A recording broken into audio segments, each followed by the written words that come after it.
Hi masters, మరియు మీకోసం ఛానల్కి స్వాగతం సుస్వాగతం. ముందుగా మన జగద్గురువైన బ్రహ్మశ్రీ పితామహ పత్రిజీ గారికి, మన గురుమాతకి నా ఆత్మ ప్రణామాలు మాస్టర్స్.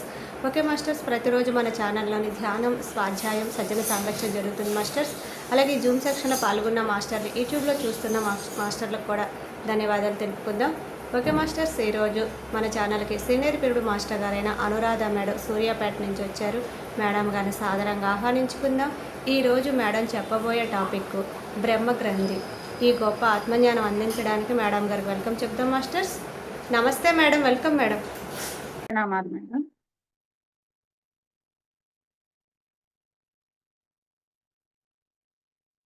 ఓకే మేడం, అద్భుతంగా మనం 9:30 నుండి 10 వరకు అద్భుతమైన సంగీతంతో ధ్యానంలో లీనమయ్యాము. అద్భుతంగా ధ్యానం చేసుకున్నాము. ఇప్పుడు కూడా అదే ధ్యాన స్థితిలో ఉండి బ్రహ్మగ్రంథి గురించి మనం ఈరోజు తెలుసుకుందాము. అసలు బ్రహ్మగ్రంథి అంటే ఏంటి, ఎక్కడ ఉంటుంది, ఆ గ్రంథిలో ఆ స్థానాలలో ఉన్న వాళ్ళు ఎలా ఉంటారు, వాటి గురించి మనం తెలుసుకుందాము. ముందుగా దివి నుంచి భూమికి దిగి వచ్చిన దివ్యాత్మ స్వరూపులందరికీ కూడా ఆత్మ ప్రణామాలు. మన జగద్గురు బ్రహ్మర్షి పితామహ పత్రిజీ గారు, జగన్మాత అమ్మ స్వర్ణమాల మాత వారికి నా ఆత్మపూర్వక ప్రణామాలు. వారి ఇరువురి బిడ్డలైన దేవతలకు కూడా ఆత్మ ప్రణామాలు. గురువు గారికి గురువు గారైన సదానంద యోగీశ్వర్ల వారికి ఆత్మ ప్రణామాలు. విశ్వగురు మండలి గురుమండలి అంతటికి కూడా ఆత్మ ప్రణామాలు. మన ధ్యాన ధర్మంలో హాస్టల్ మాస్టర్స్ మనకు ఎంతగానో సహాయం చేస్తూ ఉంటారు. వారందరికీ కూడా ఆత్మ ప్రణామాలు. మన బ్రహ్మర్షి పితామహ పత్రిజీ గారు మహా ఆశయవంతులు, మహానుభావులు, మహనీయులు. వారు మన అందరి కోసం ధ్యాన జగత్, పిరమిడ్ జగత్, అహింసా జగత్ కొరకు ఎంతో పాటుపడ్డారు. మనందరికీ ఈ ధ్యానాన్ని అందించారు. అహింసలో ఉండాలని నేర్పించారు. సకల జీవరాశులన్నీ కూడా హాయిగా జీవించాలని, మానవుల వల్ల వాటికి ఎటువంటి ప్రాణహాని ఉండకూడదని ఎంతో కృషి చేశారు. మనందరికీ కూడా ఆధ్యాత్మిక శక్తిని, మరి మనందరం కూడా జ్ఞానవంతులుగా మారాలని గురువు గారు ఎంతో కృషి చేశారనమాట. ప్రతి ఒక్కళ్ళకి పిరమిడ్ నిర్మించుకోవాలని, ఊరూరు వెళ్ళి ధ్యానం చెప్పాలని మనందరికీ కూడా బోధించారు. అహం బ్రహ్మాస్మి అని, అంతా నేనే, అన్నిటిలోనూ నేనే నిండి ఉన్నానని కృష్ణుడు చెప్పిన గీతలోని సారాన్ని మనకు అర్థమయ్యేలాగా మన గురువు గారు అందించారు.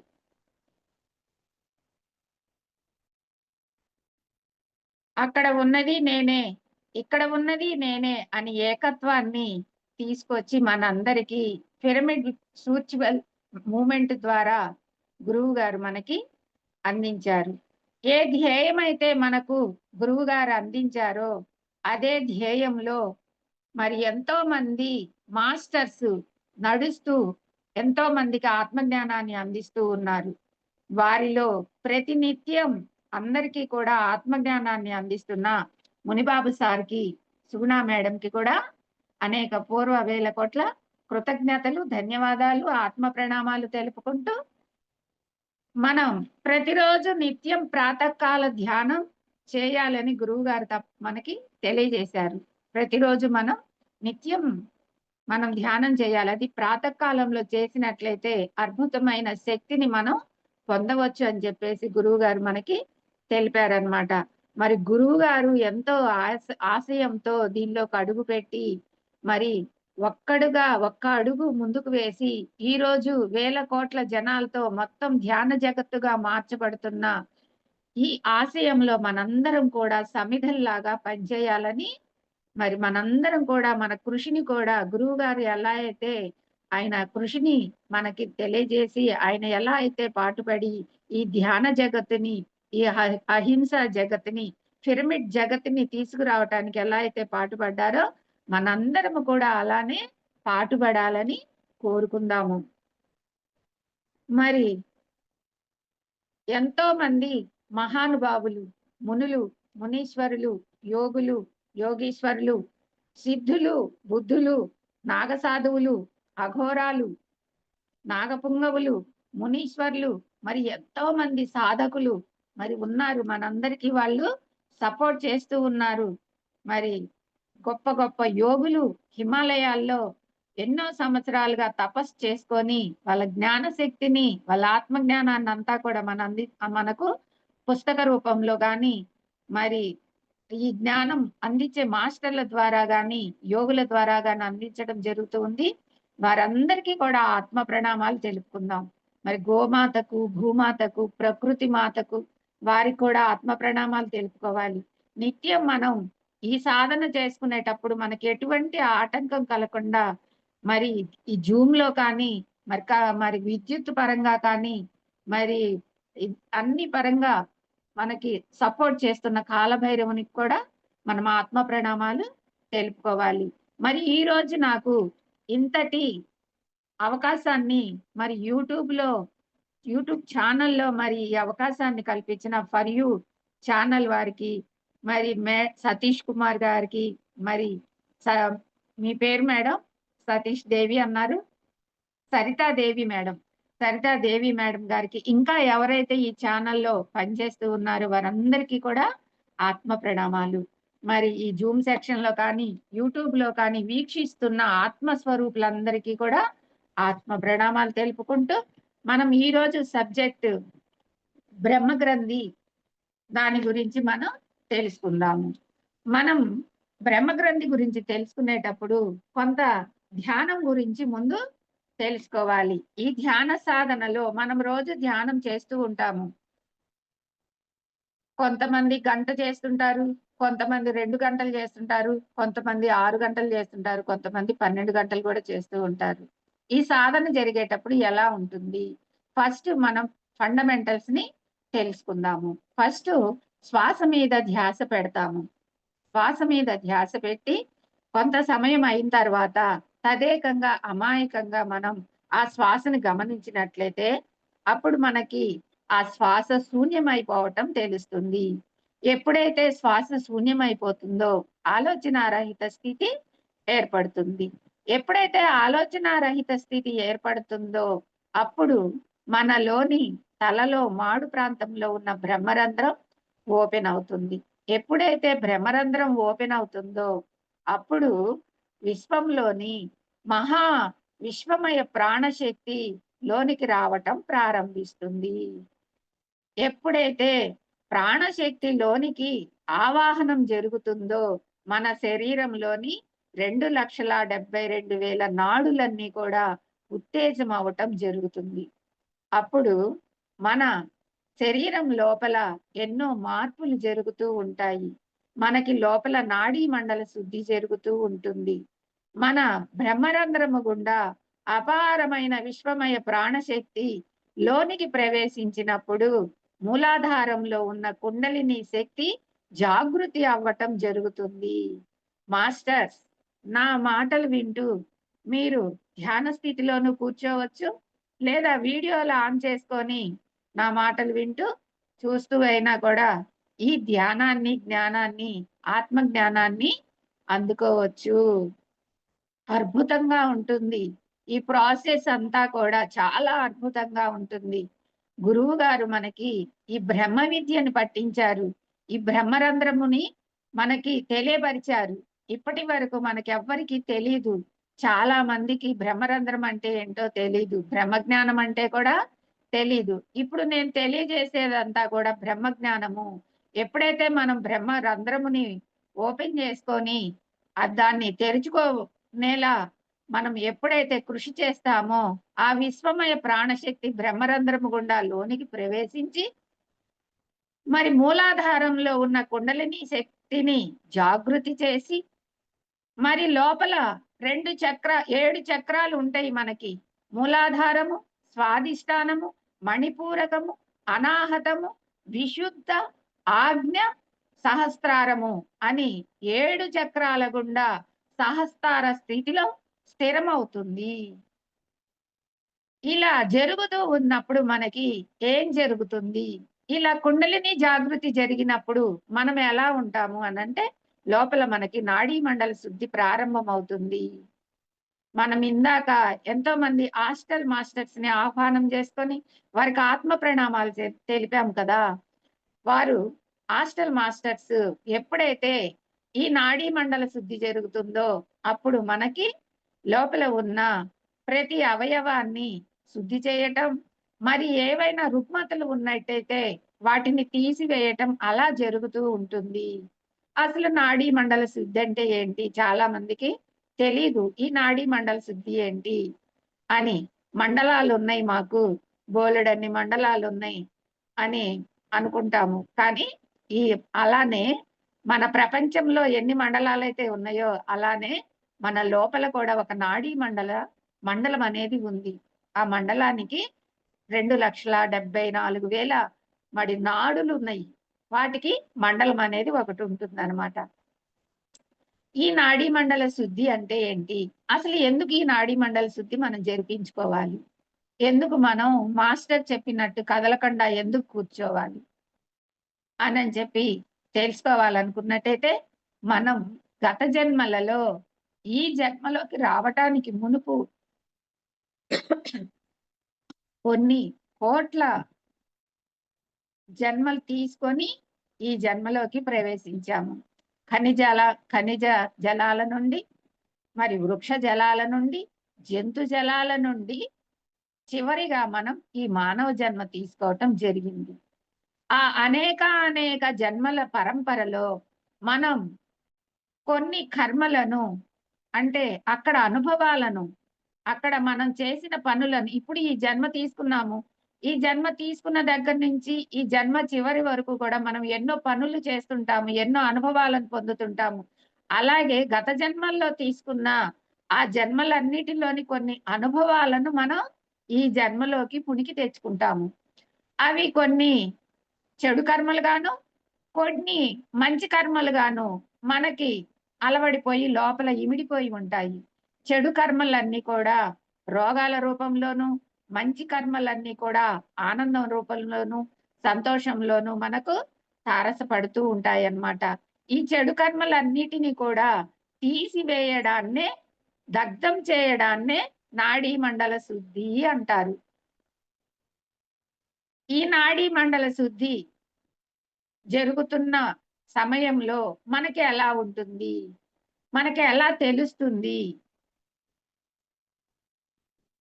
అంటే, మాస్టర్స్ వీలైతే వీడియోలు ఆన్ చేసుకొని ఉంటే నాకు కూడా బాగుంటుంది, హ్యాపీగా ఉంటుంది. మాస్టర్స్ కనపడుతూ ఉంటే నాకు సబ్జెక్ట్ లోపల నుండి తన్నుకు వస్తుంది అనమాట. Thank you madam. మరి ఈ నాడీ మండలి శుద్ధి జరిగే భాగంలో ఎలా ఉంటుంది అని అంటే, మనకు నొప్పుల రూపంలో తెలియవస్తూ ఉంటుంది. ఎప్పుడైతే విశ్వమయ ప్రాణశక్తి లోనికి ప్రవేశించి మూలాధారంలో ఉన్న కుండలిని జాగృతి చేయడం జరుగుతుందో అప్పుడు ఈ నాడీ మండల శుద్ధి ప్రారంభమవుతుంది. ఆ ప్రారంభమైన దశలో మనకి కాళ్ళ నొప్పులు, నడుముల నొప్పులు, మరి కూర్చున్న సీటు దగ్గర నొప్పులు, మరి అరికాళ్ళు మంటలు, మోకాళ్ళు నొప్పులు, లేదా తలంతా దిమ్ముగా అయిపోవటం, తలంతా నొప్పి రావటం, మెడ వాలిపోవటం, నడుము ముందుకు వాలిపోవటం, మనం పక్కకు వాలిపోవటం, ఇలా ఎన్నెన్నో జరుగుతూ ఉంటాయి. అనేక స్పందనలు మనకి తెలియవస్తూ ఉంటాయి అన్నమాట నొప్పుల రూపంలో. ఎప్పుడైతే మనం ఆ నొప్పులను భరిస్తామో, ఓర్పుగా, నేర్పుగా, మనం శ్రద్ధగా ఎప్పుడైతే మనం ధ్యాన స్థితిలో ఉంటామో అప్పుడు ఆ నొప్పులన్నీ మటుమాయమైపోతాయి. ఎలా హాస్టల్ మాస్టర్స్ మనకు అక్కడ చికిత్స చేయటం వల్ల, ఆపరేషన్ చేయటం వల్ల అలాగా ఆ బాధలన్నీ, ఆ రోగాలన్నీ, ఆ రుగ్మతలన్నీ కూడా మనం తీసివేసుకోబడతాము. మరి అలా తీసివేసిన తర్వాత ఏం జరుగుతుంది? నాడీ మండల శుద్ధి జరిగిన తర్వాత ఏం జరుగుతుంది అనంటే, నాడీ మండల శుద్ధి జరిగిన తర్వాత దివ్య చక్షువు ఉత్తేజమవుతుంది. ఎప్పుడైతే నాడీ మండల శుద్ధి జరుగుతుందో అప్పుడు మన నుదురు భాగంలో ఉన్న దివ్య చక్షువు, దానిని జ్ఞాన నేత్రం అంటారు, దివ్య చక్షువు అంటారు, మూడవ కన్ను అంటారు, జ్ఞాన నేత్రం అంటారు. అది తెరుచుకోబడుతుంది. అది ఎప్పుడైతే తెరుచుకుంటుందో మనకి దివ్యమైన అనుభవాలు అక్కడికి వస్తూ ఉంటాయన్నమాట. అంటే అక్కడ ఒక చిన్న లైట్ లాగా అక్కడ ప్రవేశించి ఆ నుదురు భాగం అంతా కూడా పెద్ద వెన్నెలలాగా కాంతి పుంజం లాగా విస్ఫోటనం చెందుతుంది. ఆ విస్ఫోటనంలో అక్కడ ఏం జరుగుతుందంటే అనేక దృశ్యాలు మనకి కనపడుతూ ఉంటాయన్నమాట. అక్కడ మనం దేవతలను చూస్తుంటాము, ప్రకృతిని, జలపాతాలని, పక్షులని, జంతువులని, మనకెంతో ఇష్టమైన ఆత్మీయులని, దేవతామూర్తుల్ని, మరి అమ్మవారిని, శక్తి స్వరూపిణిని, అలాగా ఎన్నో మన ఇంద్రధనుస్సులో ఉన్న 7 రంగులు, అలాగే ఇంకా మనకి ఎన్నో విచిత్రమైన అనుభవాలను అక్కడ పొందుతూ ఉంటాము. అలా ఎప్పుడైతే మనం అనుభవపూర్వకంగా అక్కడ దృశ్యాలను, అద్భుతమైన దృశ్యాలను మనం గ్రహించగలుగుతాము. అప్పుడేం జరుగుతుంది ఆ తరువాత అంటే, ఈ స్థూల రూపము నుండి, ఈ మానవ దేహము నుండి లోపల ఉన్న ఆత్మ స్వరూపము విడిపడిపోతుంది. అంటే ఈ స్థూల రూపము నుండి ఒక సూక్ష్మ రూపము బయటికి వచ్చి మన ఎదురుగా నిలబడటం జరుగుతుంది. దానినే మనం ఆత్మస్వరూపము అంటారు. మన ఆత్మని మనం దర్శించుకోవటము అంటారు. మన ఆత్మ మన ఎదురుగా వచ్చి నిల్చున్నప్పుడు ఎలా ఉంటుంది? మనల్ని మనం అద్దంలో చూసుకున్నట్టుగా ఉంటుంది. మనం చక్కగా తయారయ్యి ఎప్పుడైతే మనం అద్దం ముందుకెళ్తామో మనల్ని మనం చూసుకొని చాలా ఆనందపడతాము. ఆహా! ఈరోజు నేను చాలా అందంగా అలంకరించుకున్నాను. నేను చాలా అందంగా ఉన్నాను. నేను మంచి నగలు వేసుకున్నాను, మంచి బట్టలు కట్టుకున్నాను, చక్కగా రెడీ అయ్యానని చెప్పి అద్దంలో మనల్ని మనం చూసుకొని ఆనందపడుతూ ఉంటాం. కానీ మన అంతరంగాల్లో ఉన్న ఆత్మస్వరూపాన్ని దర్శించినప్పుడు ఎలా ఉంటుంది? మన ఆత్మస్వరూపము ఏ రూపంలో ఉంటుంది? మన ఆత్మస్వరూపాన్ని మన దివ్యచక్షుల ద్వారా, మన త్రినేత్రం ద్వారా, మన జ్ఞాన దృష్టి ద్వారా మన ఆత్మస్వరూపాన్ని మనం దర్శించినప్పుడు అప్పుడు ఉంటుంది బ్రహ్మానందం. దానినే బ్రహ్మానందం అని అంటారు.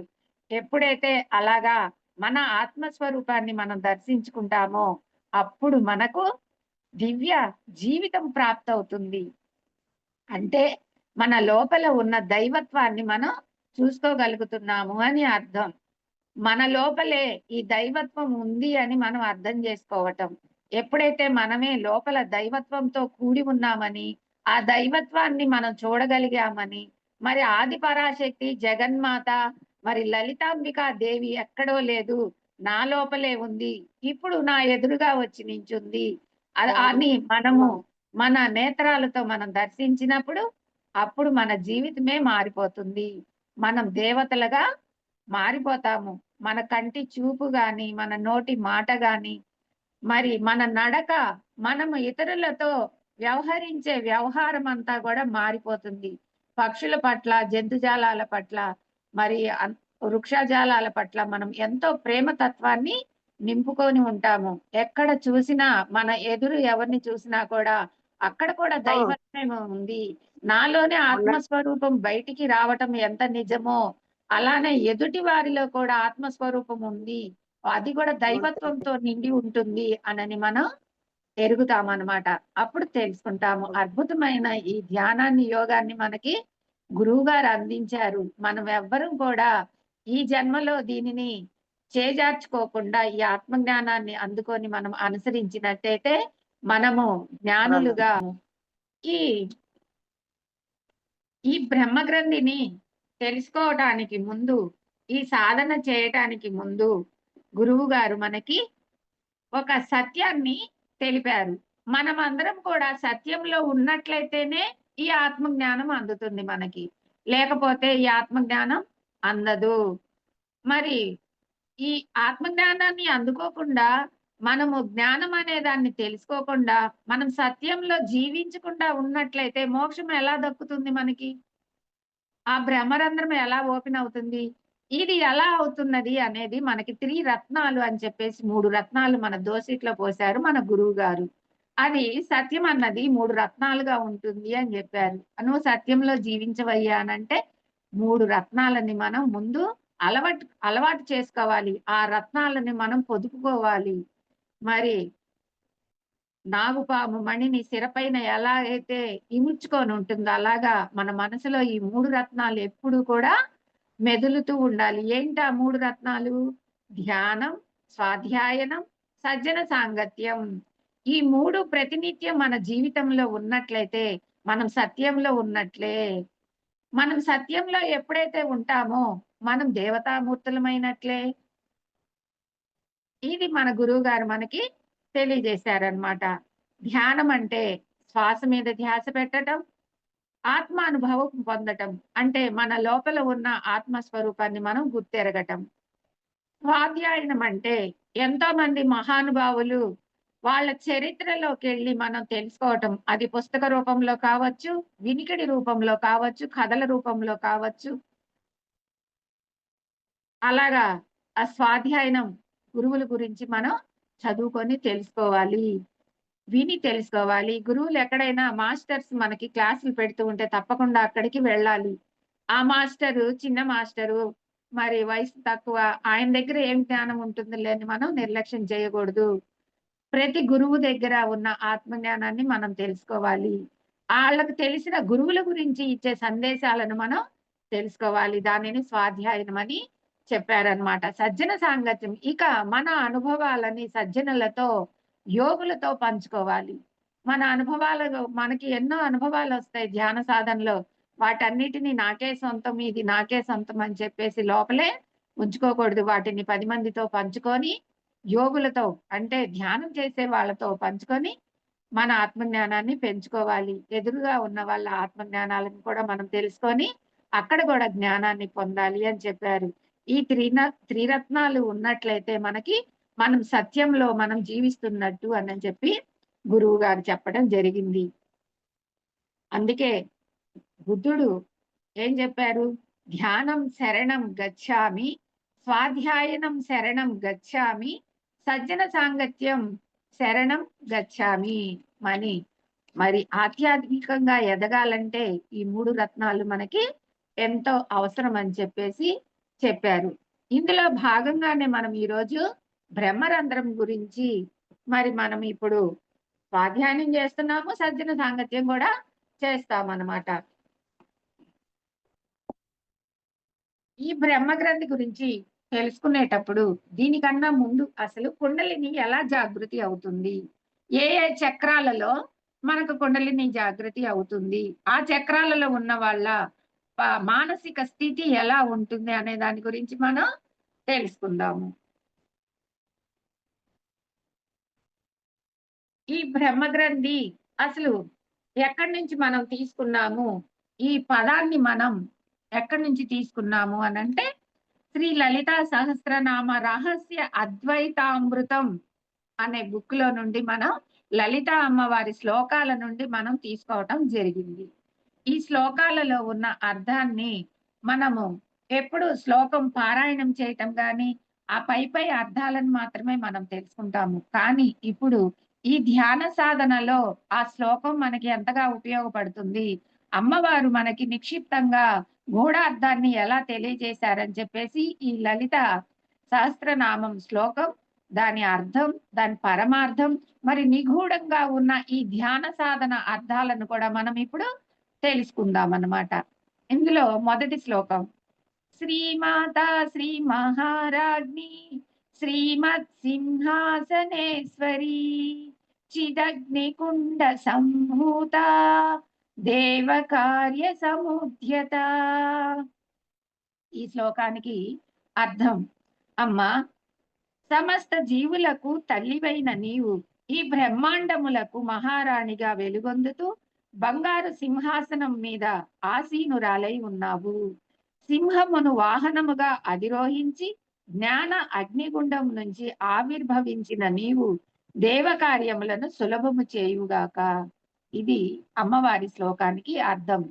అంటే మనం దేవతా కార్యములు అయితే తలపెడతామో అంటే ధ్యాన జగత్తు, పిరమిడ్ జగత్తు, అహింసా జగత్తుకి మనం ఎప్పుడైతే కొనసాగిస్తామో, ఎప్పుడైతే అవి చేయటానికి మనం సంకల్పం పెట్టుకుంటామో, ఆ పనులన్నీ సులువుగా తయారు చేయి తల్లి అని చెప్పి అమ్మవారిని వేడుకుంటున్నాము.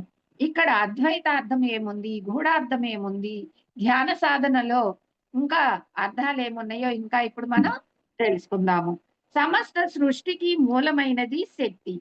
శక్తికి అధిష్టాన దేవత జగదాంబిక. నిర్గుణం, సూక్ష్మ రూపం, శుద్ధ చైతన్య స్వరూపం, జగన్మాత మూలతత్వం. ఆ మూలతత్వాన్ని ఆది పరాశక్తిగా, మూలశక్తిగా, మూల ప్రకృతిగా ఆరాధిస్తూ ఉంటాము. శ్రీమాత అంటే రహస్యమైనది అని అర్థం. శ్రీమాత అంటే రహస్యమైనది, గుహ్యమైనది.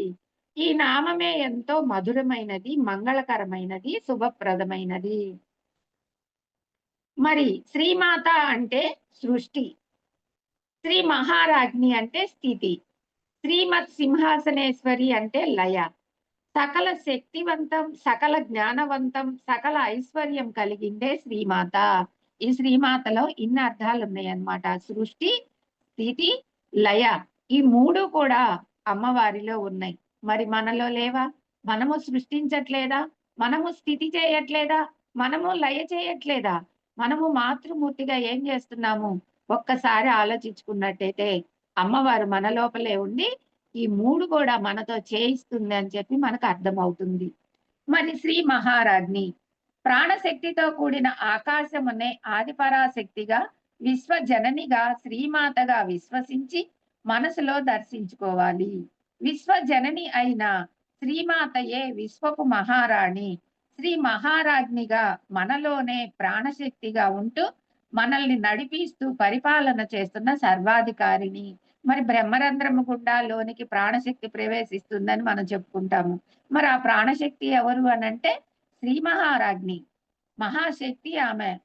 దానినే మనం శక్తి స్వరూపిణి అంటాము. అంటే మనలోనే ఉంది శ్రీ మహారాజ్ని, అమ్మవారు ప్రాణశక్తి రూపంలో ఉంది అని మనం తెలుసుకోవాలి.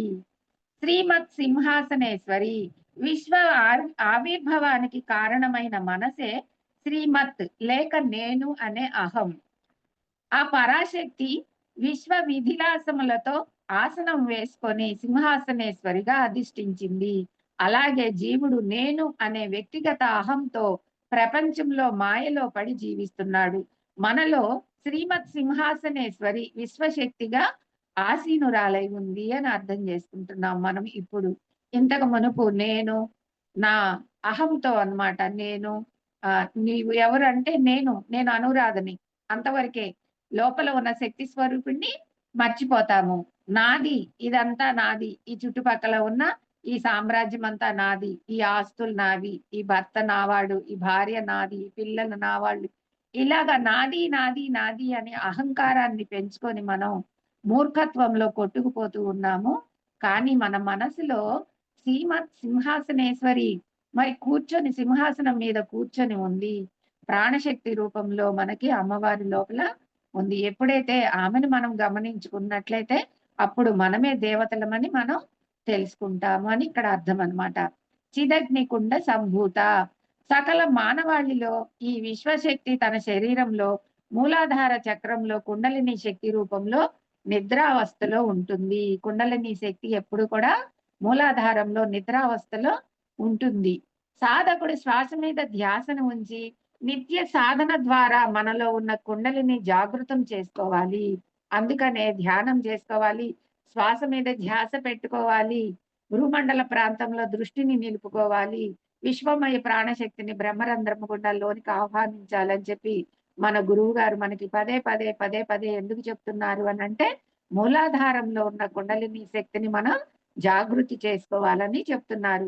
ఈ చిదగ్ని కుండ సంభూత అనంటే అక్కడ మూలాధారంలో నిద్రారణంలో ఉన్న కుండలిని శక్తిని జాగృతి చేసుకోవాలని, మన మనస్సుని అంటే చిత్తాన్ని, మన ఆలోచనలని ఇంద్రియాల ద్వారా బయటికి పోనీయకుండా నిరోధించి అంతర్ముఖం చేసినప్పుడే మనసు ప్రాణశక్తితో లయమై చిత్తం శూన్యం అవుతుంది. ఎప్పుడైతే మనం ఆలోచనలని ఆపేస్తామో, ఆలోచన రహిత స్థితిలోకి వెళతామో అప్పుడు ప్రాణశక్తి లయమై లోపలికి ఈ కుండలిని జాగృతిని చేస్తుంది అని చెప్తున్నారు. ఇక్కడ చిత్తం శూన్యమైనప్పుడు అగ్ని వలె సూర్యకాంతులతో తేజస్సుతో ప్రకాశవంతమైన కుండలిని జాగరణ జరుగుతుంది.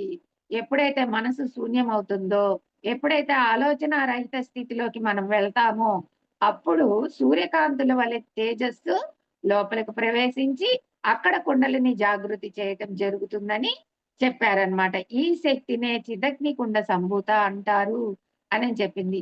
శ్లోకం మనం మామూలుగా చదువుకుంటాం. కానీ ఈ చిదగ్ని కుండ సంభూతాకి ఇంత అర్థం ఉందా అని చెప్పి ఇప్పుడు తెలుసుకుంటాం మనం. మన ధ్యాన స్థితిలో ఇంత అద్భుతమైన అర్థం ఉందా? అమ్మవారి శ్లోకంలో ఈ అమ్మవారి శ్లోకమంతా రచించింది ఈ ధ్యానం కోసమేనా అని చెప్పి మనకిప్పుడు అర్థమవుతుందనమాట.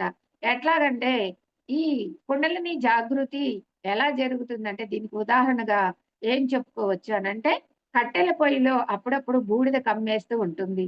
ఒక గొట్టం ఊదినప్పుడు ఆ బూడిదంతా పోయి మళ్ళీ మంట వెలుగుతుంది.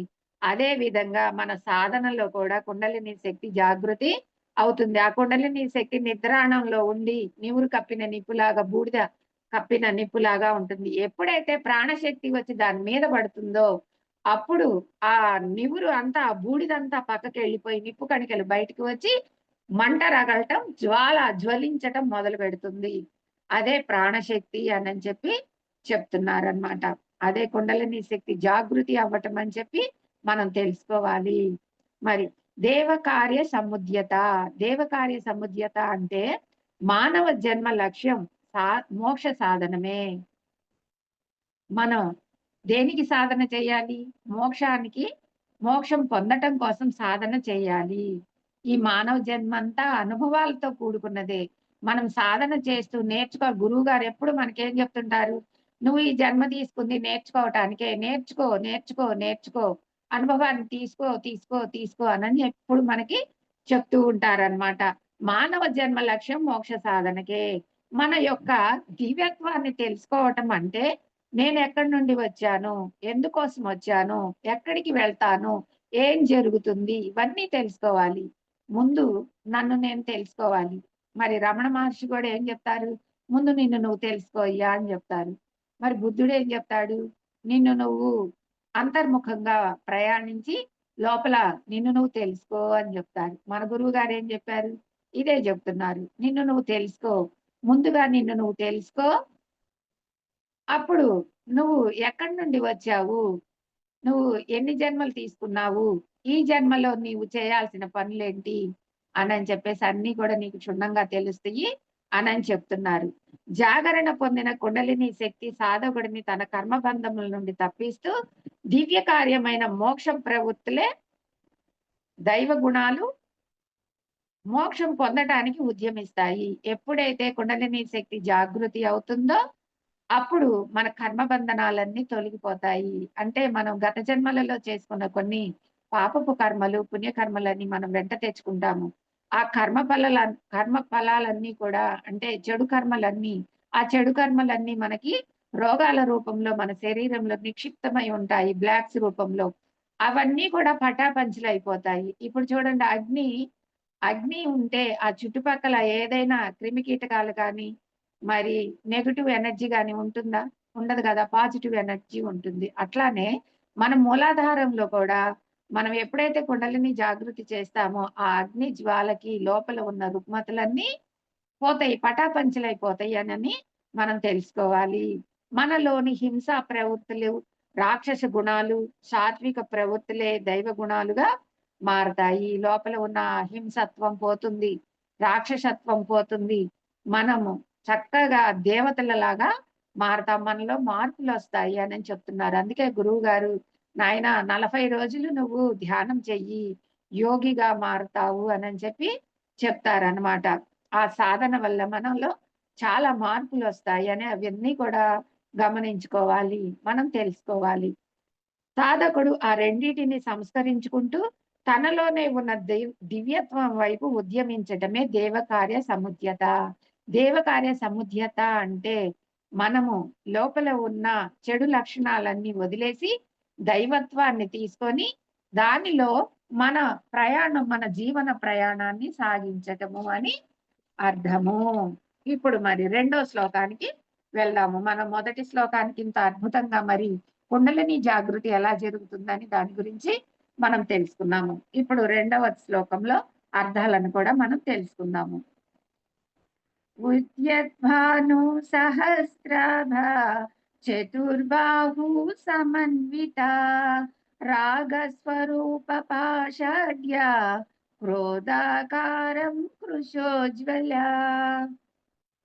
దీనికి అర్థం, అమ్మా, నీవు సహస్ర సూర్యుల ప్రకాశంతో వెలుగొందుతూ 4 హస్తాలను కలిగి రాగస్వరూప పాశమైన ఒక చేత ధరించి, అంకుశమును మరి ఒక చేత ధరించి, కోదండమును ఒక చేత మరొక చేత పంచపుష్పములను ధరించి ఉన్నావు తల్లి. ఇది శ్లోకానికి అర్థం. నువ్వు 4 చేతుల్లో 4 రకాలమైన మరి పాశాలని పుష్పాలని ధరించి ఉన్నావు అని చెప్పి ఈ శ్లోకానికి అర్థం. ఇప్పుడు దీని గూఢార్థం ఏంటి? మన ధ్యానంలో ఈ శ్లోకాన్ని మనం ఎలా అన్వయించుకుంటాము, ఈ అర్థాలను మనం ఎలా తెలుసుకుంటామో ఇప్పుడు చూద్దాము. ఉద్యద్భాను సహస్రాభ, భౌతిక శరీరంలో సుడులు తిరిగి ఉన్న ప్రాణశక్తి కేంద్రాన్ని కుండలి శక్తి అన్నారు. ఇది మూలాధారంలో ఉన్నంత కాలం మానవ మేధస్సు తామస గుణాన్ని పొంది నిద్రావస్థలో ఉండి తెలివిహీనంగా ప్రవర్తిస్తుంది. మరి కుండలిని జాగృతి అవ్వకుండా అది నిద్రాణంలో ఉన్నప్పుడు ఎలా ఉంటుంది? తామస గుణాన్ని పొంది ఉంటుందంట. ఈ తామస గుణం అంటే, ఆ తామస గుణంలో ఏముంటుంది? ఎక్కువ మంపు, నిద్ర. ఇవాళ చేయాల్సిన పని ఇక 10 రోజులకైనా చెయ్యొచ్చులే, ఈ రోజే ఎందుకు చెయ్యాలి, బద్ధకం. ఉదయం తెల్లవారుజామున సంధ్యా సమయాన్నే లేసి మనం వేకుజామునే లేసి ధ్యానం చేసుకోవాల్సిన ఉండగా కూడా చెయ్యొచ్చులే, ఇంత పొద్దున్నే లేచి ధ్యానం చేయకపోతే ఏమవుతుంది, తెల్లవారిన తర్వాత లేదా పనంతా అయిపోయాక మధ్యాహ్నం టైంలో అయినా మనం ధ్యానం చేసుకోవచ్చు అని అనుకుంటారు. ఎవరు? తామసులు. తామస గుణంలో ఉన్న వాళ్ళు అలా అనుకుంటారు. ఎప్పుడైతే కుండలిని జాగృతి అవుతుందో అప్పుడు మనం తెల్లవారుజామునే బ్రహ్మ ముహూర్తంలోనే లేచి చక్కగా స్నానం చేసి ధ్యానాన్ని సాధన చేస్తాము, యోగులం అవుతాము. ఇక్కడ ఆ వేరియేషన్ ఏంటో మనకి తెలియజేస్తున్నారు. ఇక్కడ మూలాధారంలో ఉన్న వాళ్ళు తామస గుణాన్ని పొంది నిద్రావస్థలో తెలివిహీనంగా, బుద్ధి లేకుండా మందబుద్ధితో ఉంటారు అని చెప్తున్నారు. ధ్యాన సాధన ద్వారా ప్రాణశక్తి జాగృతం చేసినప్పుడు మానవ మేధస్సు తేజోవంతమై మనసు రజోగుణాన్ని దాటి సత్వగుణాన్ని సంతరించుకొని వేల సూర్యులు ఉదయించే కాంతి వలె జ్ఞాన ప్రకాశంతో వెలుగుతుంది. ఎప్పుడైతే మనం ఆ మూలాధారంలో కుండలిని జాగృతిని ఎప్పుడైతే మనం జాగృతి చేసుకుంటామో అప్పుడు వేల సూర్యకోటుల కాంతి అక్కడ ప్రకాశం జరిగి ఆ నిద్రమంపంతా వదిలేసి మనం ఎంతో తెలివిగా, జ్ఞానంతో, చాలా విచక్షణ రహితంగా, చాలా విజ్ఞానంతో ఉంటామని చెప్పి ఇక్కడ తెలుస్తుంది. అప్పుడే మానవుడు కామ క్రోధాల నుండి, రాగద్వేషాల నుంచి విముక్తి పొందుతాడు. ఎప్పుడైతే మనం మూలాధార చక్రము యాక్టివేషన్ జరుగుతుందో అప్పుడు అక్కడ మనకి ఉన్న కోపం, కామం, ద్వేషం వీటన్నిటిని కూడా పోగొట్టుకుంటామంట. అక్కడ మనకి ప్రేమతత్వం మిగులుతుంది. అందరితో కూడా మనం ప్రేమగా ఉంటాము, అందరినీ ప్రేమగా చూస్తాము, దైవత్వంలో మనం ఉంటాము అని చెప్తున్నారు. జనన మరణాల చక్రం నుండి కూడా బయటపడగలుగుతాడు. మానవుడు జన్మ తీసుకోవటం, మరలా మరణించటం, జన్మ తీసుకోవటం, మరణించటం ఈ మూలాధార చక్రంలోనే. అలానే కుండలిని జాగృతి అవ్వకపోతే ఆ చక్రంలోనే సుడులు తిరుగుతూ అక్కడక్కడే తిరుగుతూ ఉంటాడంట. ఎప్పుడైతే అక్కడ మనం ఈ సూర్యకాంతుల్ని అందుకొని తేజవంతమైన జ్ఞానాన్ని ఎప్పుడైతే అందుకుంటామో, ఈ మూలాధార చక్రాన్ని ఎప్పుడైతే మనం యాక్టివేషన్ చేసుకుంటామో అప్పుడు ఈ జన్మ పరంపరల నుండి కూడా బయటికి వస్తాడంట మానవుడు. ఇక మళ్ళీ జన్మ తీసుకోకుండా తాను ఏం చేయాలి, ఎలా సాధన చేయాలి, ఎలా ముక్తిని పొందాలి, ఎలా జ్ఞానాన్ని పొందాలి, ఇదే ఆ యావతోటి ఆ జ్ఞానం కోసం ఎంపర్లాడుతూ ఉంటాడంట, తపిస్తూ ఉంటాడు, తపన పడుతూ ఉంటాడు. మరి ఒక యజ్ఞం లాగా ఇది చేస్తూ సాధన చేస్తూ ఉంటాడు అని చెప్తున్నారు. సూర్యోదయం అప్పుడు సూర్యుడి నుండి వచ్చే ప్రాథమిక కిరణాలు భూమి మీదకు రావటానికి 8 నిమిషాలు పడుతుందని మన శాస్త్రజ్ఞులు తెలియజేస్తున్నారు. ఆ సూర్యోదయ సమయంలో మనం ధ్యానం చేస్తుంటే ఆ ప్రాథమిక కిరణాలు మన తేజస్సులోకి, మనసులోకి ప్రవేశిస్తాయి.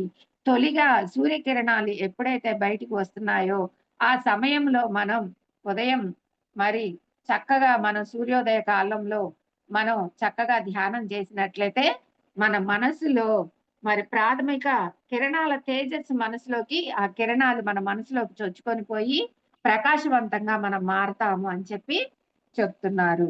మరి చతుర్బాహు సమన్విత, దీనికి అర్థం ఏంటంటే సర్వశక్తిమంతము సు సుగుణ బ్రహ్మము అయిన లలితాంబ మానవునిలోని ప్రాణశక్తియే కుండలిని శక్తి.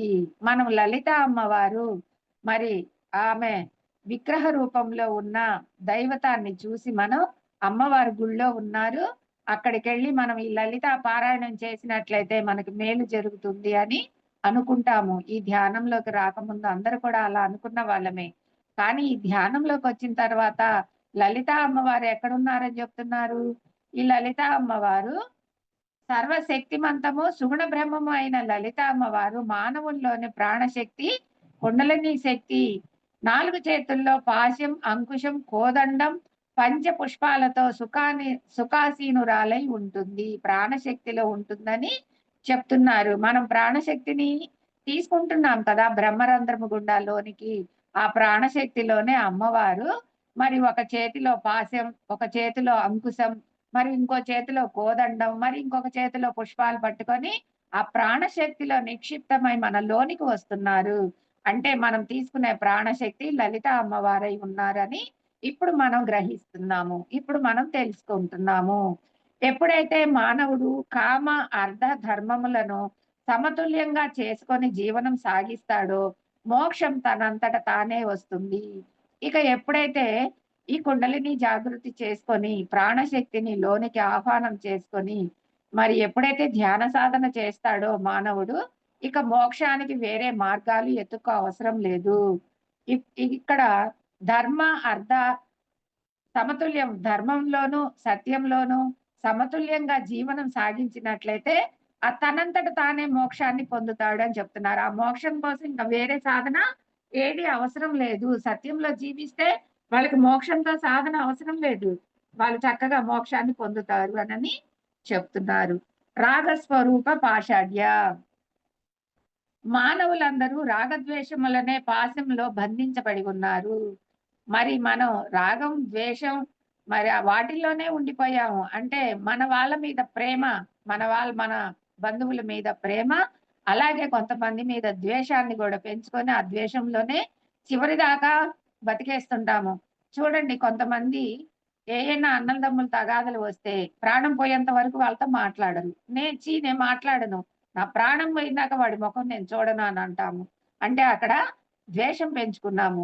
మరి రాగం చూడండి, వాళ్ళ పిల్లలు మనవళ్ళు వాళ్ళ మనవళ్ళ కోసం కూడా సంపాదించాలి, పోగు చేయాలి, వాళ్ళకి కూడబెట్టాలని చెప్పేసి రాగంతో ఉంటాము. అమ్మో బిడ్డ దూరంగా వెళ్తే తట్టుకోలేని స్థితిలో ఉండటం, వాళ్ళ కోసం మరి ప్రాణాలను తీసుకుంటాం కూడా చేయటం, అంటే వాళ్ళ అక్కడ రాగం పెంచుకుంటున్నాడు మానవుడు. అలాగే కొంతమంది కొన్ని చోట్ల ద్వేషాన్ని కూడా పెంచుకుంటున్నారు. ఎప్పుడైతే అలాగా వాటిల్లో బంధించబడి ఉంటాడో మానవుడు, యముని పాశంలో ఎలా అయితే ప్రాణం చిక్కుకుంటుందో అలాగే ఈ అరిషడ్ వర్గాలు అనే పాశంలో జనన మరణ చక్రాల్లో మానవుడు చిక్కుకొని ఉంటాడు. ఇట్లాగా అన్నిటిలో కూడా అరిషడ్ వర్గాలలో కామ క్రోధ మద మాత్సర్యాల వాటన్నిటిలో కూడా మానవుడు ఇరుక్కుపోయి ఉంటాడు అని చెప్పి చెప్తున్నారు. కుండలిని శక్తి జాగృతం అయినప్పుడే ఆ మానవుడు కామక్రోధాల నుండి, వారి రాగద్వేషాల నుండి విముక్తి పొంది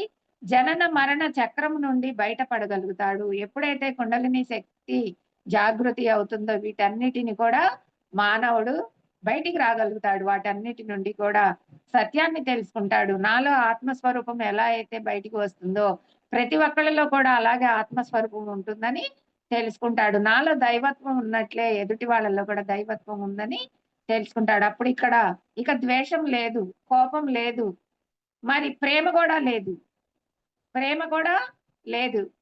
అంతగా అతని కోసం తప్పించిపోయే ప్రేమ అవసరం లేదని తెలుసుకుంటాడు. తన బాధ్యతగా తాను చేయవలసింది చేస్తాడు. ఈ భూమి మీదకు వచ్చి నేను దేని నిమిత్తమైతే ఈ భూమి మీదకి వచ్చానో నా బాధ్యతలేంటి అని తెలుసుకొని సంసారంలోనే నిర్వాణమని తన సంసారాన్ని చక్కగా చక్కబెట్టుకుంటాడు అని తెలియజేస్తున్నారు.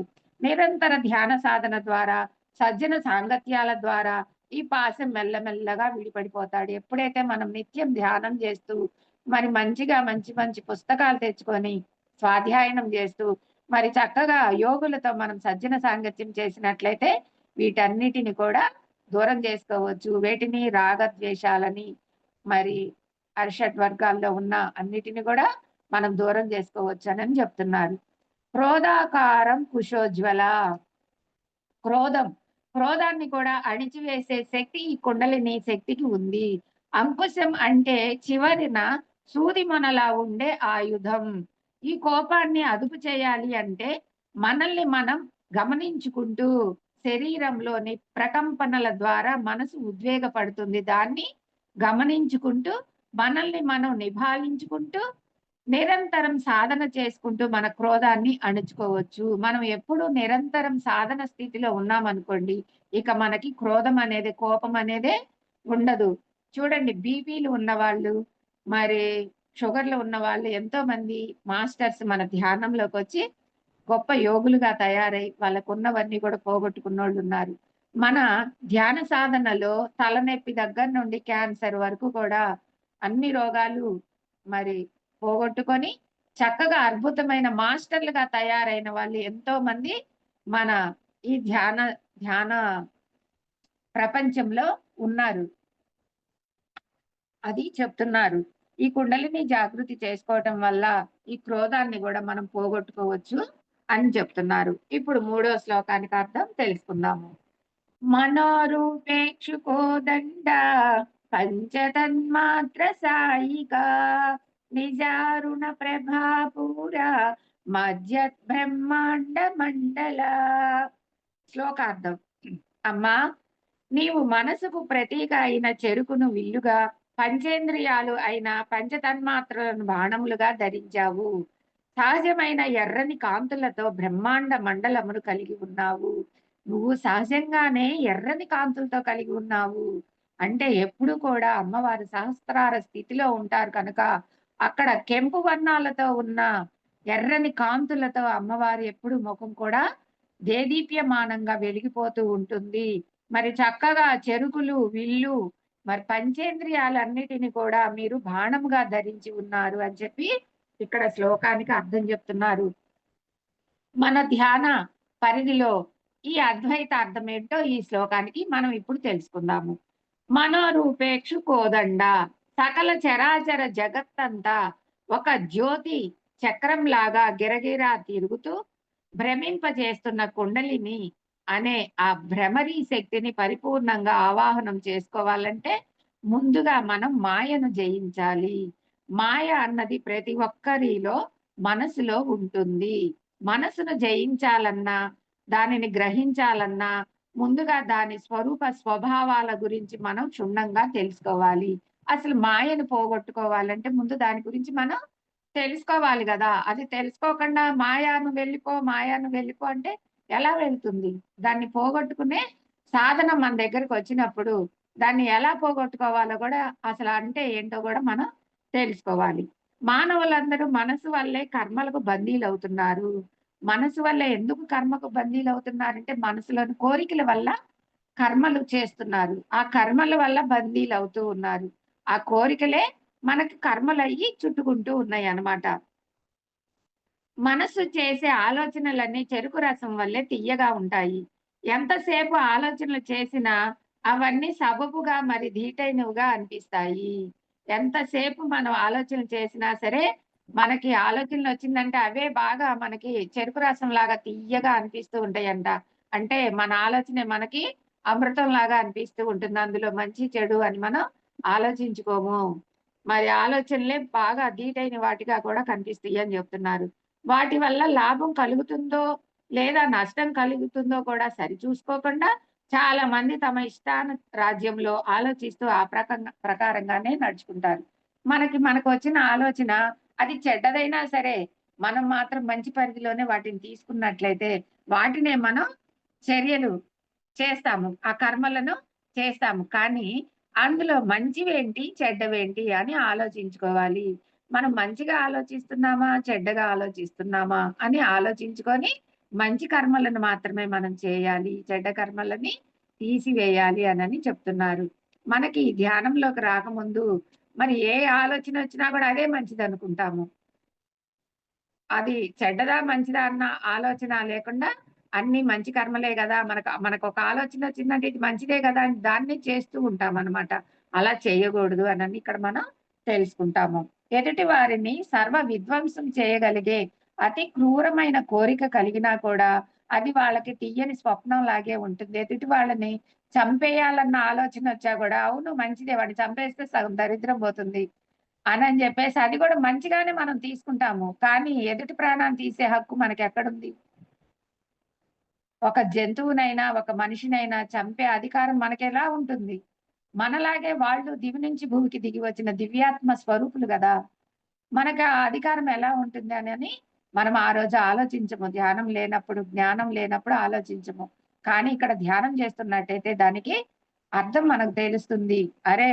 మనము వాడిని చంపితే ఆ ఆత్మ స్వరూపాన్ని మనం ఎంతో బాధ పెట్టినట్టవుతుంది.